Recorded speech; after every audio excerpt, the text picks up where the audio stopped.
Great product stories ensure success. Think of the iPhone, Warby Parker, Harry Shave. But what is storytelling? Isn't that just marketing's job? No, product creator, that's your job. Hi, I'm Tim Clark, and I teach design thinking. In this video, I will share a viewer question that delves into another key facet of the design thinking process. You mentioned product storytelling a lot. How does that impact the product team? Isn't that marketing's job once the product is already done? Great question, and that reminds me of my own storytelling experience. When I was accepted into college, I took a placement test. That test, I must have not done so well because I was placed into remedial English.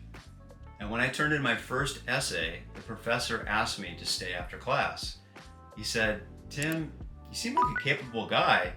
Has anyone told you how to structure an essay?" I said, "Well, what do you mean?" And he said, "Well, why don't you create an essay with the intro, body, and conclusion?" I'm like, okay, hand me the paper back and said, "Go try this again." So I tried it again with his instructions, and sure enough, whammo, it was like magic. What we mean by storytelling in this context is how a user experiences a product or a brand at its launch. And this can come in the form of experiences, words, visuals, and testimonials. But this product story doesn't originate at the launch. It happens at the brief. So all that launch marketing, the social media, the influencers, the ads, the PR, that all starts at the beginning when we brief the product. Let's return back to my college essay. I like to think of the product creation process as a well-reasoned paper. Why do I say that? Well, just like a paper, the product process is only as good as the beginning, because what you get at the very end is determined by the amount of work and the quality of the definitions in the very beginning. So when you look at a paper, the intro, the body, the conclusion.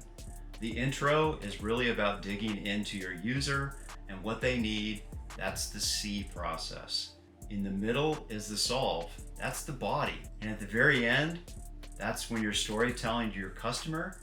That's your conclusion paragraph. That's the summation of everything you've done in the rest of the paper. One way to visualize this is to visualize 3 glasses. At the end of the process, you want the third glass, the story glass, to be full of water. The way to do this most effectively is to start with a full glass of water at the very beginning. This metaphor symbolizes the 3 parts of the process: see, solve, and story.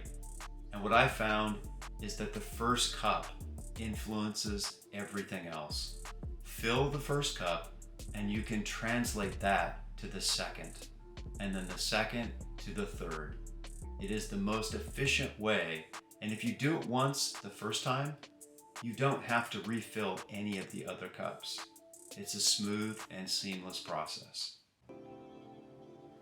A great example of this comes from Steve Jobs and a quote about the first iPhone. "We were telling the story of a phone that would change everything, so that's what we had to build." This was a great example of the intro. The intro paragraph was building a phone that would change everything, which then became the test for how the body came to be, the actual phone, and ultimately it became the conclusion as well, the message or the story that went out to the world, the phone that changed everything. So you might be asking yourself, so Tim, why don't you just fill in the gaps of the story once the product's been designed? Well, from my experience, what I've noticed is that the product is only as strong as the work you put in up front. And the story itself is just a magnification or an embodiment of all that work that's been done before. So think of product storytelling as the conclusion of a great paper. It's just as strong as the intro and the body. And special shout out to my English professor. I wouldn't have this metaphor without you. The best product doesn't always win. So why do some products stick and others die? I have 3 secrets for product success, and I'd like to give it to you as a gift to say thanks. To get your free PDF, hit the link in the description below. And what would you like to see in future videos? Do you have any questions or concerns about using design thinking? It would mean the world to me. Thanks.